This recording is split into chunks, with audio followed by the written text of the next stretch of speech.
ஒரு நண்பர் வந்தார். ரொம்பவும் இறுக்கமா உடை அணிஞ்சிருந்தார். அதாவது ஆடைக்குள்ள அவர் மாட்டிக்கிட்டு இருந்தது மாதிரி தெரிஞ்சது. ஏன் துணி குறைச்சலா எடுத்துட்டீங்களா அப்படின்னு கேட்டோம்.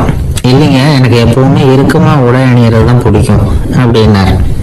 ஒருத்தர் எப்படி உடை அணிகிறார் அப்படிங்கிறத வச்சு அந்த ஆள் எப்படிப்பட்டவர் அப்படிங்கிறத கண்டுபிடிச்சிடலாம். உடை அணிகிற விதம் ஒருத்தருடைய மனநிலையை வெளிப்படுத்துதான். இப்போ இறுக்கமான உடை அணிகிறவங்க பொதுவாக மன நிம்மதி இல்லாதவங்களா இருப்பாங்களாம், கோபக்காரங்களா இருப்பாங்களாம். ரொம்ப தொலைதொலைப்பாக ஆடை அணிகிறவங்க இருக்கிறாங்கல்ல, அவங்கெல்லாம் அமைதியான ஆளாக இருப்பாங்களாம், சாந்தமாக இருப்பாங்களாம். இவங்கெல்லாம் போராடுறதுக்கு சரியாக வரமாட்டாங்களாம். இப்படி ஒரு கணிப்பு இருக்குது. அதனால தான் போர் வீரர்களுக்கெல்லாம் இறுக்கமான உடையை தான் கொடுக்கறது வழக்கம். ஆனால் சன்னியாசிகளை பாருங்க, அவங்களுக்கெல்லாம் ரொம்ப தொலை உடைகள் தான். அவங்கெல்லாம் டைட் பேண்ட் போட்டுக்கிட்டு நிற்க மாட்டாங்க சன்னியாசிகள்லாம். அதே மாதிரி சன்னியாசிகள்லாம் காவி உடைய தேர்ந்தெடுக்கிறதுக்கும் காரணம் உண்டு. பல ஆண்டுகள் சோதனை செஞ்சு பார்த்துட்டு தான் சன்னியாசத்துக்கு காவி தான் சரி அப்படின்னு முடிவு பண்ணியிருக்கிறாங்க. இப்போ பௌதீக விஞ்ஞானப்படியும் அதுதான் சரி. அதாவது சூரிய ஒளியில 7 வண்ணங்கள் உண்டு. ஒரு பொருள் மேல அது விழும்பொழுது அந்த பொருள் நமக்கு சிவப்பா தெரிஞ்சதுன்னா அந்த பொருள் சிவப்பை தவிர மற்ற எல்லா நிற கதிர்களையும் உள்வாங்கிக்கிட்டு சிவப்பு நிறத்தை மட்டும் வெளியில விடுது. அதாவது விலக்கி விடுது. அதனாலதான் அந்த பொருள் சிவப்பா தெரியுது. உடல் ஆரோக்கியத்துக்கு ஓரளவு சிவப்பு தேவைப்படுது. அதனாலதான் காவி உடை அணிஞ்சா சூரிய ஒளி ஓரளவு சிவப்பு விலகிப்படும். அதாவது சிவப்பின் பலனும் கிடைக்கும், இந்த சிவப்பின் கெடுதல் இல்லை அப்படின்னு யோசனை பண்ணாங்க. காவி உதய வேளையின் நிறம்.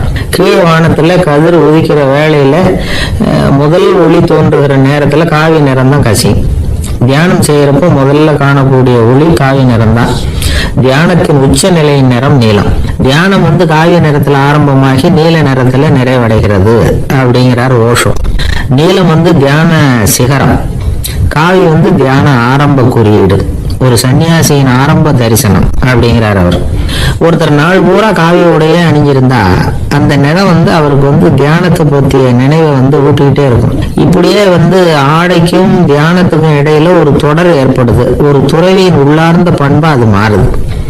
கடை வீதியில ஒரு பொருள் வாங்க போறோம், அது மறந்துடக்கூடாதுங்கிறதுக்காக ஞாபகம் முடிச்சு போட்டுக்கிறோம். அந்த முடிச்சுக்கும் பொருளுக்கும் தொடர்பு இல்லை. ஆனா கடை வீதிக்கு போன உடனே அந்த முடிச்சு அந்த பொருளை ஞாபகப்படுத்துது. அதாவது அந்த முடிச்சு ஒரு தொடர்பு அம்சமா அமையுது. அது மாதிரிதான் காவி உடையும். ஒரு துறவி நடக்கும்பொழுது, சாப்பிடும்பொழுது, குளிக்கும் பொழுது அவருடைய காவி உடை அவருக்கு ஞாபகப்படுத்திக்கிட்டே இருக்கும். அது ஒரு நிலைப்படுத்தப்பட்ட நினைவாக ஞாபக முடிச்சாக மாறிடுது. காவி ஆடை இல்லைன்னா ஒருத்தரால துறவியாக முடியாதுன்னு அர்த்தம் இல்லை. அதே நேரத்துல காவி ஆடையால ஒன்றும் பிரயோஜனம் இல்லை, அதுல ஒன்றும் அர்த்தம் இல்லை அப்படின்னு சொல்லிட முடியாது. இதுதான் உண்மை. இவ்வளவு தூரம் காவி ஆடையை பத்தி சொல்றதுனால எல்லாரும் சன்னியாசியா போடுவோம் அப்படின்னு நாம சொல்றதாக யாரும் நினைச்சிடக்கூடாது. மனசுக்கும் நிறத்துக்கும் உள்ள சம்பந்தத்தை தெரிஞ்சுக்கிறதுக்காக தான் இவ்வளவு. நமக்கு தெரிஞ்ச நண்பர் ஒருத்தர் இருக்கிறார், ஆபீஸ்ல வேலை பார்க்கிறவர். ஒவ்வொரு மாசமும் 20ஆம் தேதிக்கு பிறகு அவரை போய் பார்த்தீங்கன்னா காவி உடை அணிஞ்சுக்கிட்டு, கண்ணை மூடிக்கிட்டு, கை ரெண்டையும் விரிச்சு வச்சுக்கிட்டு தியானத்திலேயே உட்காந்துருப்பாரு. ஏன் இப்படி பண்றீங்கன்னு கேட்டேன். அதாவது 20ஆம் தேதிக்கு பிறகு என் கையில ஒரு பைசா கூட கிடையாது, ஒரு சன்னியாசி லெவல்ல இருக்கிறேன், என்கிட்ட எதுவும் செலவுக்கு கேட்காத அப்படின்னு என் மனைவிக்கு நான் சூக்கா உணர்த்துறதுக்காக அப்படி உட்காந்துருப்பேன் அப்படின்னு விளக்கம் கொடுக்குறாரு அவர். ஒரு ஊர்ல ஒரு ஆள் இருந்தான், நிறைய பணம் சேர்த்தான். அவனுக்கு சம்பாதிக்க தெரியுமே தவிர செலவு பண்ண தெரியாது. மகா கஞ்சன். காசை கையில எடுக்கவும் மாட்டான். எடுத்தா செலவு செய்ய வேண்டியிருக்குமே, அதனால இப்படியே அவன் காலத்தை ஓட்டி விட்டான். வயசாயிட்டது. அவனுடைய மனைவி ஒரு நாள் கேட்டாங்க, இவ்வளவு நாளா நீங்க என்ன எங்கேயுமே அழைச்சிட்டு போனதில்லை, இப்போவாவது அழைச்சிட்டு போக கூடாதா அப்படின்னாங்க. எங்க போகணும் சொல்லுன்னா, காசிக்கு போகணும், கங்கையில குளிக்கணும்னாங்க. இவன் பார்த்தான், இதுக்கு ஏன் அவ்வளவு தூரம் செலவு பண்ணிட்டு போகணும், நம்ம ஊர் ஆத்திலேயே குளிக்கலாமே, இதுவும் புண்ணிய நதி தான், இங்க குளிச்சா அங்க குளிச்ச பலன் கிடைச்சிரும் அப்படின்னா. சரின்னு 2 பேருமா ஆத்தங்கரைக்கு போனாங்க. அன்னைக்கு ஏதோ விசேஷம், நிறைய கூட்டம், நிறைய பேர் குளிச்சுக்கிட்டு இருக்கிறாங்க. கரையில சில புரோகிதர்கள் நின்றுகிட்டு இருக்கிறாங்க.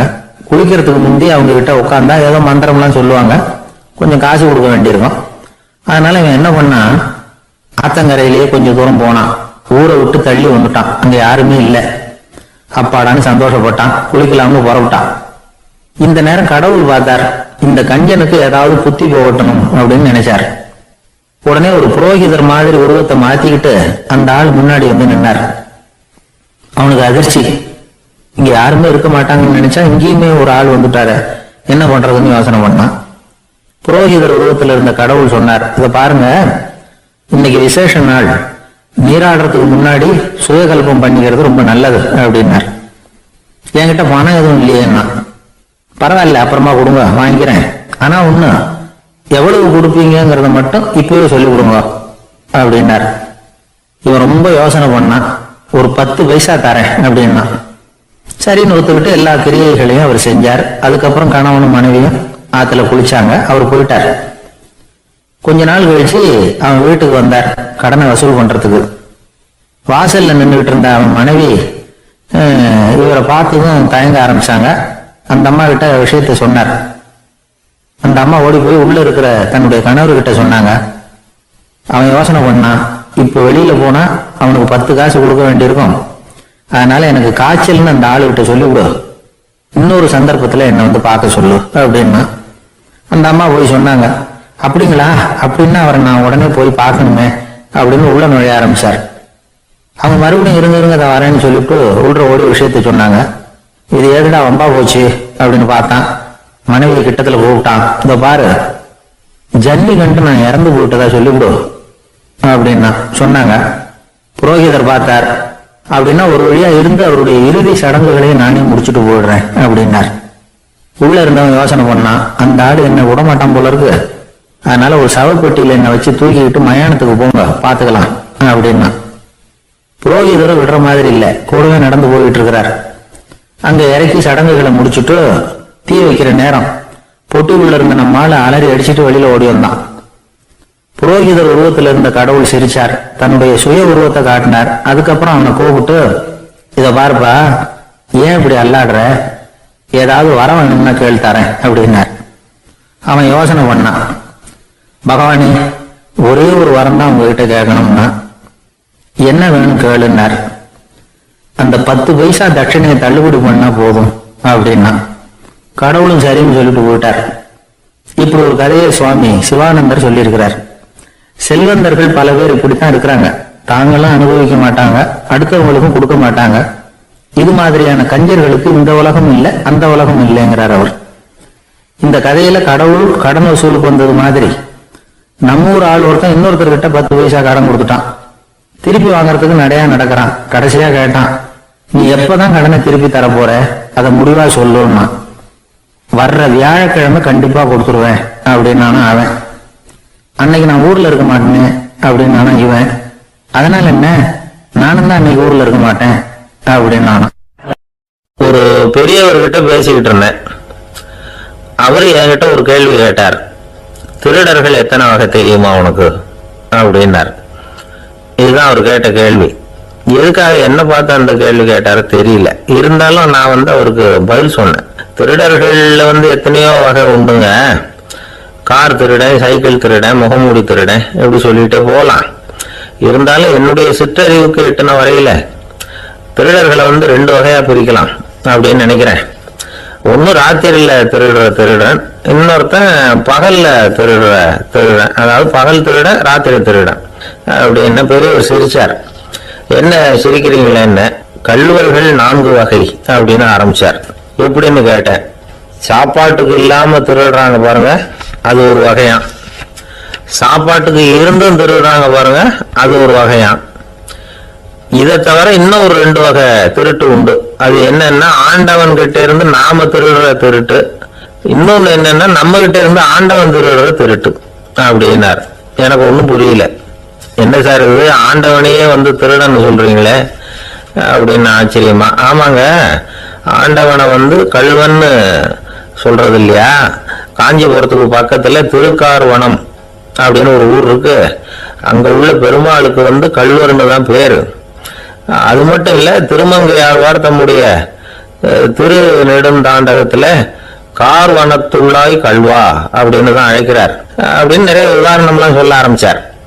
அதுக்கப்புறம் அவர்கிட்ட பேசி நான் புரிஞ்சுக்கிட்ட விவரங்களை தான் இப்போ உங்ககிட்ட சொல்ல போறது. அதாவது அவர் சொன்ன முதல் வகை திருடர்கள் சாப்பாட்டுக்கு இல்லாம திருடுறவங்க. இவங்களை திருத்தி விடலாம். சாப்பாட்டுக்கு இருந்தும் பணம் சேர்க்கணுங்கிற ஆசையால பொய் கணக்கெல்லாம் எழுதுறாங்க பாருங்க, அவங்க தான் 2வது வகை. 3வது வகை திருட்டு தான் மிகப்பெரிய திருட்டு. இறைவனுக்கு சொந்தமானத நம்முடையதுன்னு நினைக்கிற திருட்டு. எது இறைவனுக்கு சொந்தமானது அப்படின்னா ஆத்மா. பகவானுக்கு சொந்தமான ஆத்மாவை நம்முடையதுன்னு நினைக்கிறது தான் அந்த மாபெரும் திருட்டு. இதுக்கு பேர் தான் ஆத்மாபகாரமா. சரி, இதுக்கு பரிகாரம் என்ன? எல்லாம் இறைவனுடையது, நமக்கு ஒண்ணும் இல்லை அப்படின்னு நினைக்கிறது தான் இதுக்கு பரிகாரம். இதெல்லாம் இருக்கட்டும். 4வது திருட்டு ஒண்ணு சொன்னோம்ல, ஆண்டவன் நம்ம கிட்ட இருந்து திருடுறது. அது எப்படி? ஆண்டவனை கல்வன்னு சொல்றாங்க, அது சரி. அவர் என்னத்தை திருடினார்? இப்போ இன்னொருத்தருக்கு சொந்தமான ஒன்னை எடுத்து வச்சுக்கிறது தான் கள்ளத்தனம். ஆனா ஆண்டவன் எடுத்துக்கிட்டோம்னா இருக்கிறது எல்லாமே அவனுக்கு சொந்தம். அப்படி இருக்கிறப்போ அவரை எப்படி கல்வன்னு சொல்றது? இது என்ன புரியாம இருக்குது அப்படின்னு சொல்லி பார்த்தா அதுக்கும் விளக்கம் சொல்றாங்க அவங்க.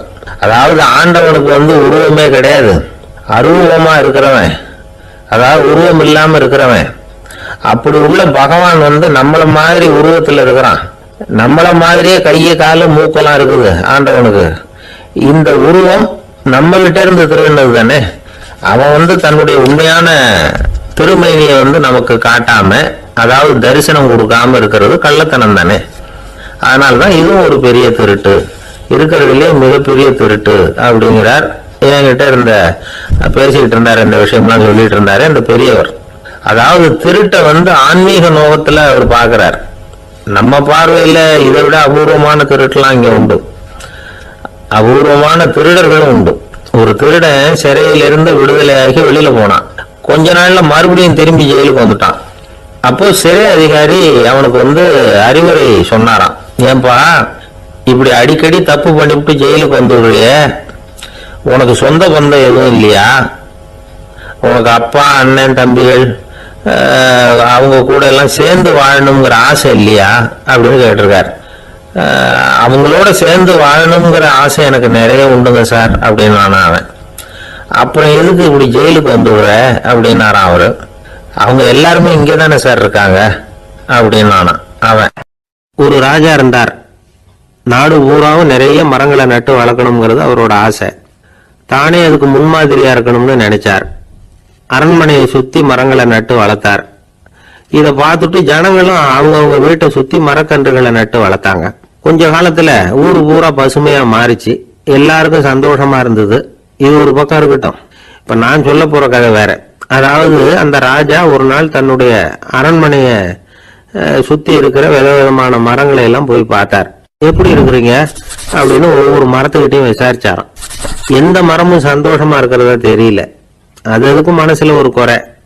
முதல்ல ஆலமரத்துக்கிட்ட போனார். அது சொல்லிச்சு, மண்ணா நான் நல்லா பெருசா வளர்ந்துருக்கிறேன், அடர்த்தியா இருக்கிறேன், கிளையெல்லாம் 4 பக்கமும் நல்லா படர்ந்துதான் இருக்குது, இருந்தாலும் எந்த பிரயோஜனமும் இருக்கிறத தெரியல எனக்கு. என்னுடைய பழம்லாம் ரொம்ப சின்னதா இருக்குது, என் கண்ணுக்கு சரியா புறப்பட மாட்டேங்குது. நான் இருக்கிற சைஸுக்கு என்னுடைய கிளையில இருக்கிற பழம்லாம் எவ்வளவு பெருசா இருக்கணும், அது இத்தினூண்டு இருக்கிறது எனக்கு பெரிய அவமானமா இருக்கு. இப்படி இங்க நின்றுகிட்டு இருக்கிறதே ரொம்ப கூச்சமா இருக்கு. ஒரு நல்ல புயல் வந்ததுன்னா பேசாம சாஞ்சி விடலாமான்னு பாக்குறேன் அப்படின்னு புலம்புது ஆலமரம். சரி இருக்கட்டும்னு நினைச்சுக்கிட்டு ராஜா அடுத்தபடியா ஒரு அத்தி மரத்துக்கிட்ட போனார். அதுவும் புலம்ப ஆரம்பிச்சுட்டுது. நான் கூட பெரிய மரம் தான், இல்ல இலையெல்லாம் அழகா தான் இருக்குது, பழம் அழகா இருக்குது, இருந்தாலும் உள்ள விஷயம் இல்லையே, அத்தி பழத்தை புட்டு பார்த்தா அத்தனையும் சொத்த அப்படின்னு பழமொழியே உண்டாயிட்டுத. இப்படி ஒரு கெட்ட பேரோட நான் இருக்கணுமா அப்படின்னு புலம்புது அது. சரி இது இருக்கட்டும் அப்படின்னு சொல்லி அடுத்தபடியா வேப்ப மரத்துக்கிட்ட போனார். அது தன்னுடைய வேதனையை வெளியிட்டது. எனக்கு எவ்வளவோ மருத்துவ குணங்கள்லாம் இருக்கிறதா சொல்லிக்கிறாங்க, இருந்தாலும் என்ன பிரயோஜனம், என்னுடைய பழத்தை மனிதர்கள் யாரும் விரும்பி சாப்பிடுறது இல்லையே அப்படின்னுது. ராஜா அடுத்தாப்புல இருந்து ஒரு பனை மரத்துக்கிட்ட போனார். நான் நல்லா உயரமா தான் வளர்ந்துருக்கிறேன், மற்ற மரங்கள்லாம் என்னை அண்ணாந்து தான் பார்க்கணும், இருந்தாலும் என்கிட்ட நிழலுக்காக யாரும் ஒழுங்குறது இல்லையே அப்படின்னுது. என்ன இது எல்லா மரமும் இப்படி திருப்தி இல்லாம இருந்துகிட்டு இருக்குதே அப்படின்னு நினைச்சுக்கிட்டே ராஜா அடுத்தபடியா அங்க இருந்த ஒரு பைன் மரத்துக்கிட்ட போனார். அழகா உயரமா பசுமையா தான் இருந்தது, ஆனா பழமோ பூவோ கிடையாது. அதை நினைச்சு அது வருத்தப்பட்டுக்கிட்டு இருக்குது. ஓக் மரம் அதுவும் நின்றுட்டு இருந்தது. அது என்ன சொல்லிச்சுன்னா, இலையுதிர் காலத்துல என் மேல இருக்கிற எல்லா இலைகளும் உதிர்ந்து போடுது, முடி கொட்டின மனிதர்கள் மாதிரி மொட்டையா நான் நிக்க வேண்டி இருக்குது, என்ன வாழ்க்கை இது அப்படின்னு சொல்லி அழுத்துக்கிட்டது. சரி, புளிய மரம் என்ன சொல்லுது பாப்போம்னு அதுகிட்ட போனா, என்னுடைய நிழல்ல யாருமே தங்க மாட்டாங்க, உடம்புக்கு சூடுன்னு ஒதுங்கி போயிடுவாங்க, அடிமரத்தை பார்த்தீங்கன்னா பட்டையெல்லாம் உறிஞ்சி பார்க்கறதுக்கே கேவலமா இருப்பேன் அப்படின்னுது அது. முருங்கை மரம் என்ன சொல்லிச்சு தெரியுமா, என்னுடைய இலை காயெல்லாம் சாப்பிட்றவங்களுக்கு சத்து கொடுக்கறது வாசம் தான், ஆனா என் உடம்புல சத்தே கிடையாது, கொஞ்சம் வேகமா காத்து அடிச்சதுன்னா முறிஞ்சு விழுந்துடுறேன், என்ன வாழ்க்கை இது அப்படின்னு சொல்லி அது வருத்தப்பட்டது. ராஜா யோசனை பண்ணார், என்ன இது மரங்கள் பூமியின் வரங்கள்னு சொல்றோம், மழை பெய்யறதுக்கு அதுதான் காரணம், பூமி செழிப்பா இருக்கிறதுக்கும் அதுதான் காரணம், வீடு கட்டுறதுக்கு மரம், நாற்காலி செய்ய உபயோகப்படுத்துறதுக்கும் அதுதான் உபயோகப்படுது, மனுஷனுக்கு வேண்டிய ஆகாரங்களையும் கொடுக்குது, இப்படிலாம் இருந்து எல்லா மரமும் நிம்மதி இல்லாம இருந்துகிட்டு இருக்குதே அப்படின்னு நினைச்சார். அப்போ அங்க இருந்து ஒரு மகிழ மரம் அவர் கண்ணுல பட்டது. அந்த மரம் மட்டும் கொஞ்சம் நிம்மதியா மகிழ்ச்சியா இருக்கிறது மாதிரி தெரிஞ்சுது. உடனே ராஜா அதுகிட்ட போனார். உனக்கு மனசுல எதுவும் குறை இல்லையான்னு கேட்டார். இல்ல, நான் சந்தோஷமா தான் இருக்கேன்னு அந்த மகிழ மரம். அப்படியான்னு ஆச்சரியமா கேட்டார் ராஜா. ஆமா மன்னா, இந்த இடத்துல நீங்க ஒரு முருங்கை மரத்தையோ வேப்ப மரத்தையோ கூட நட்டிருக்கலாம், ஆனா இந்த இடத்துல நடுறதுக்கு என்ன தேர்ந்தெடுத்திருக்கிறீங்க, அதுவே எனக்கு பெருமை, அதுவே எனக்கு திருப்தி அப்படின்னு மகிழ மரம். மகிழ மரம் சாதாரணமா தான் இருக்கும், இளம் மஞ்சள் நிறத்துல பூக்கள், அது காய்ந்தும் மனம் வீசும். மகிழ மரம் மாதிரி மன திருப்தியோட வாழறதுக்கு நாம கத்துக்கணுமா.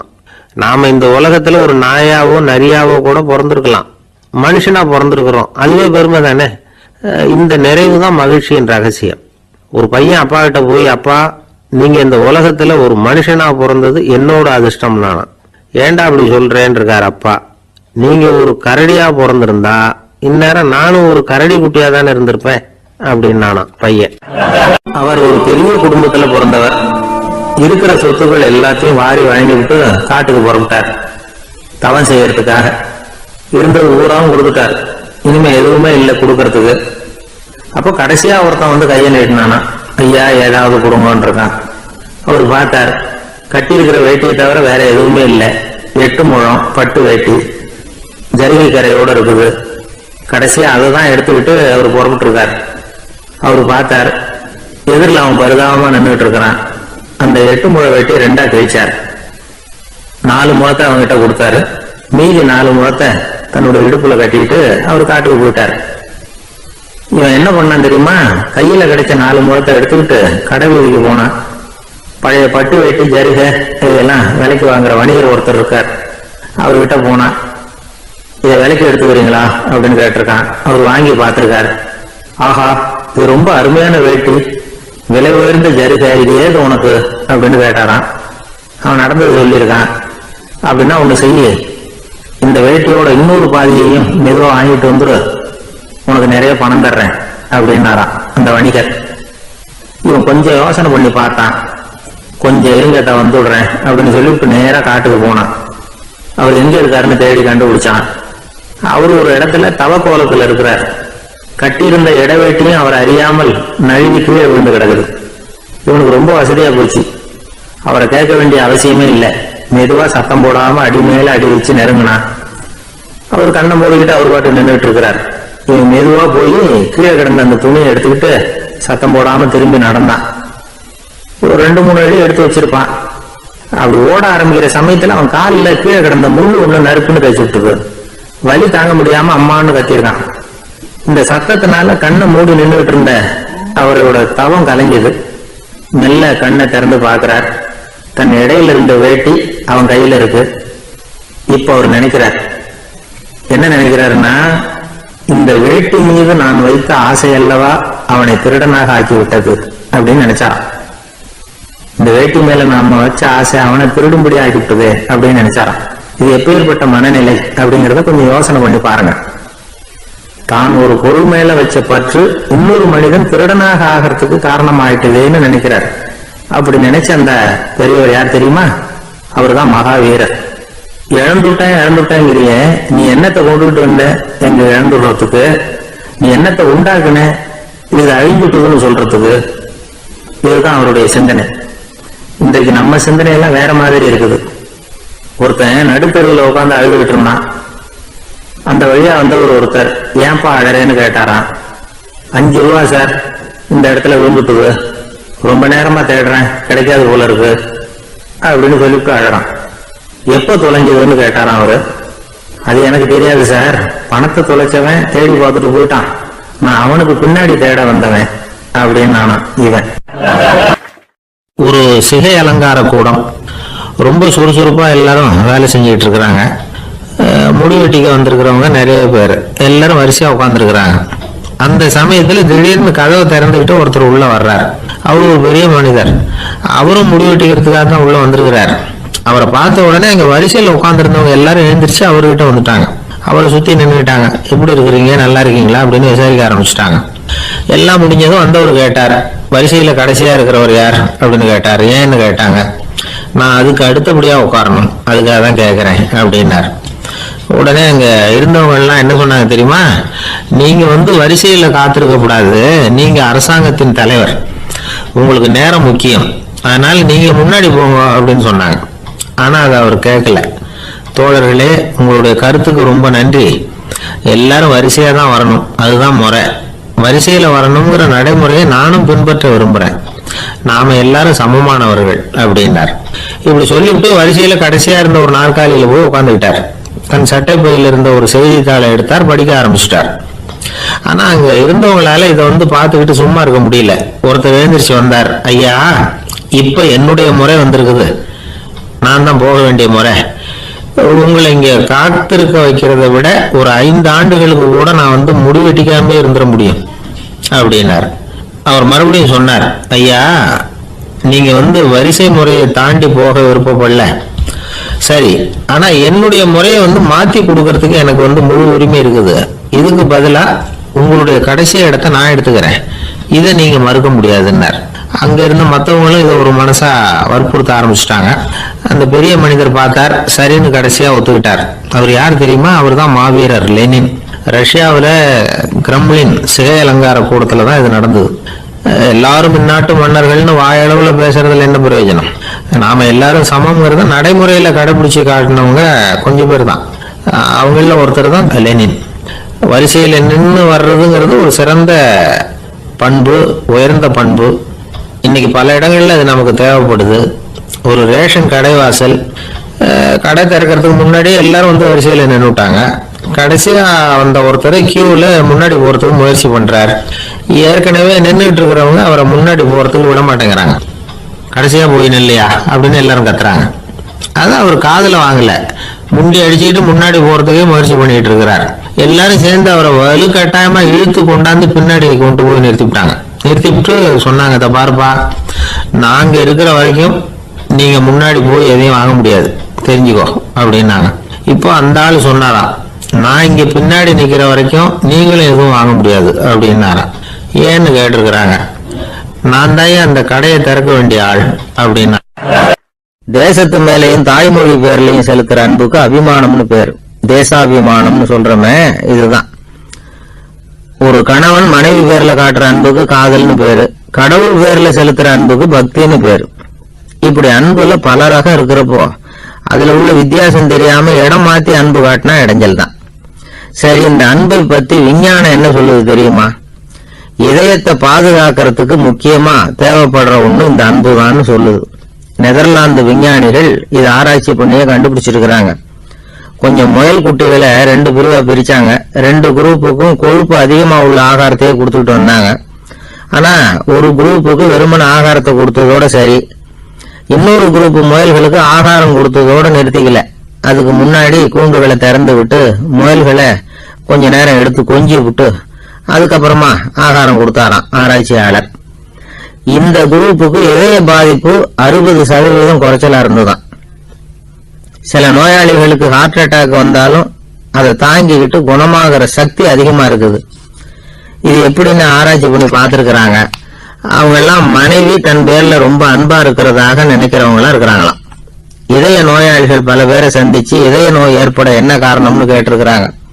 அவங்க சொன்ன காரணம்லாம் சாப்பாடு சம்பந்தமா இல்லையா, மனைவி அன்பா இல்ல, இப்படிப்பட்ட காரணத்தை தான் சொல்றாங்களாம்.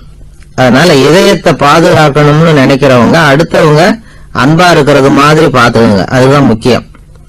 ஒருத்தர் முகம் பூரா பிளாஸ்டரி போட்டுட்டு வந்தார். ரொம்ப கோபமா, என்னங்க ஆச்சுன்னு விசாரிச்சேன். எல்லாம் உங்களாலதான் சார்னார். விவரமா சொல்லுங்களேன். என்ன உங்க தகவலை கேட்டுட்டு ஒரு பூனைக்குட்டிய கையில எடுத்தேன், அன்பா அதை தடவி கொடுக்கறதுக்காக. ஆனா அது முந்திக்கிட்டது, அது என் முகத்தை தடவி கொடுத்துட்டது. முகம் பூரா நகை கீறல், அதுதான் இப்படி அப்படின்னார்.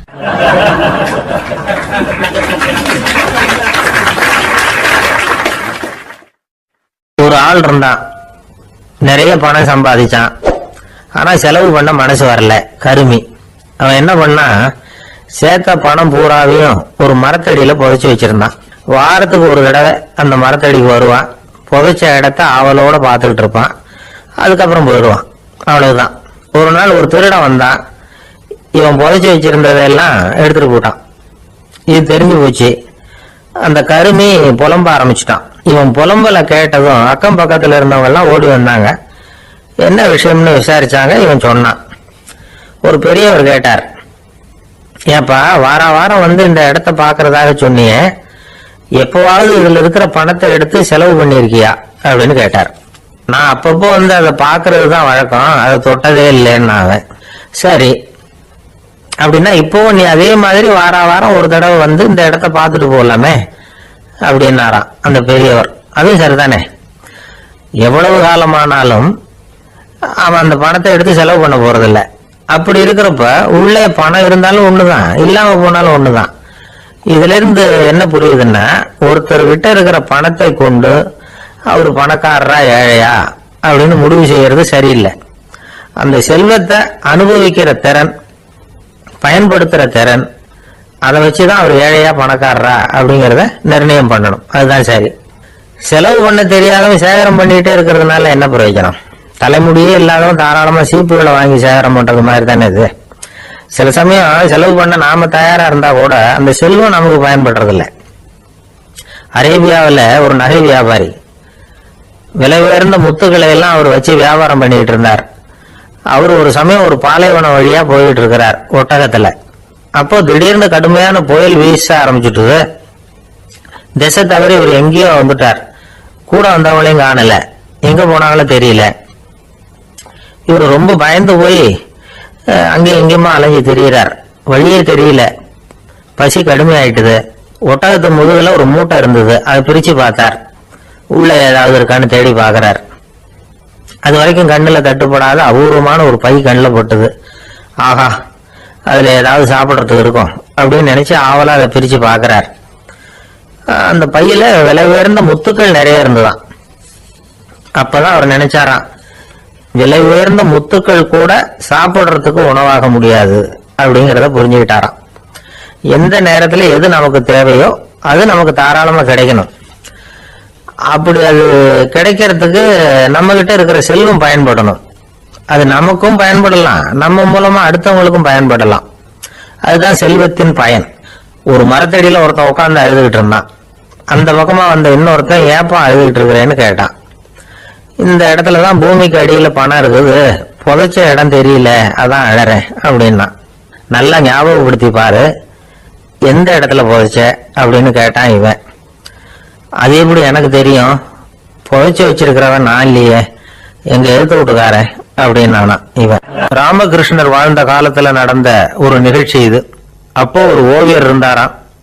அவருக்கு ஒரு ஆசை, ராமகிருஷ்ணர் படத்தை வரையணும், அதை அவர்கிட்டயே கொண்டுட்டு போய் காட்டி அபிப்பிராயம் கேட்கணும். இதுதான் அந்த ஓவியரின் ஆசை. உடனே ராமகிருஷ்ணர் படத்தை வரைஞ்சி முடிச்சார்.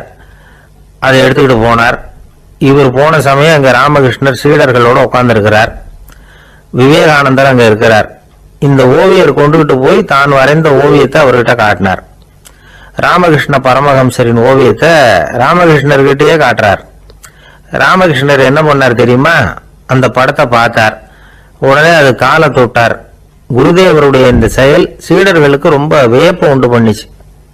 சில பேர் மனசுக்குள்ளேயே ரொம்ப குழம்பி போக ஆரம்பிச்சுட்டாங்க, என்ன இப்படி பண்றாருன்னு. என்ன இது அவரோட படம், அவரே அவரோட படத்தின் காலை தொடுறார் அப்படின்னு யோசிச்சாங்க. சில பேர் ஒன்றும் புரியாம ஒருத்தர் பார்த்து சிரிச்சுக்கிட்டாங்க. அந்த இடத்துல சீடர்கள் மட்டும் இல்ல, சீடர் அல்லாத பல பேர் இருந்தாங்க. தன்னுடைய காலை தானே தொடர இவருடைய செயல் பற்றி என்ன நினைக்கிறது அப்படின்னு அவங்களும் குழம்பி போய் நிக்கிறாங்க. அந்த படத்தை வரைஞ்சி அவர்கிட்ட காட்டின அந்த ஓவியருக்கும் அதிர்ச்சி.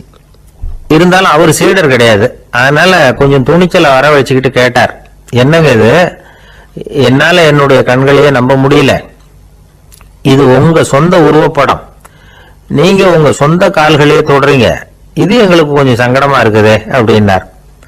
ராமகிருஷ்ணரின் கண்கள்ல ஆனந்த கண்ணீர் வழிஞ்சுதான். அவர் சொன்னாராம், இது என்னோட படம்ங்கிறது எனக்கு தெரியும், ஆனா இது என்னோட படம்ங்கிறதுனால நான் இதோட காலை தொடல, நீ என்னுடைய சமாதி நிலைய இந்த படத்துல படம் பிடிச்சு காட்டியிருக்கிற, அதனால அதோட காலை தொடறேன். சமாதி நிலையில யார் இருந்தாலும், அது என்னுடைய படமா இருந்தாலும் சரி அல்லது வேற யாருடைய படமா இருந்தாலும் சரி, படம் யாருதுங்கிறது முக்கியம் இல்லை. இதுல எது முக்கியம்னா அது தன்னை உணர்ந்த ஒரு உணர்நிலையின் படம். அப்படி இருக்கிறப்போ அதோட காலை நான் தொடணும். அதுக்கு நீங்க எல்லாரும் ஏன் சங்கடப்படுறீங்கன்னு எனக்கு தெரியல அப்படின்னாராம். இப்பதான் அங்க இருந்த சீடர்களுக்கும் மற்றவங்களுக்கும் விவரம் புரிஞ்சுதான். இதுக்கு முன்னாடி யாரும் செய்யாததை இவர் செஞ்சிருக்கிறார், ஆனா அவருடைய காரணம் ரொம்ப நியாயமானது அப்படிங்கிறத உணர்ந்தாங்களாம்.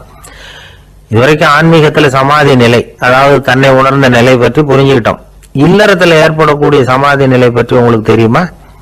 ஒரு அம்மா டாக்டர் கிட்ட வந்து சொன்னாங்களாம், டாக்டர், என் வீட்டுக்காரருக்கு உடம்புல ஏதோ கோளாறுன்னு நினைக்கிறேன், நான் எவ்வளவு நேரம் பேசினாலும் காதல விழாத மாதிரி உட்கார்ந்துருக்கிறார் அப்படின்னு ஆகலாம்.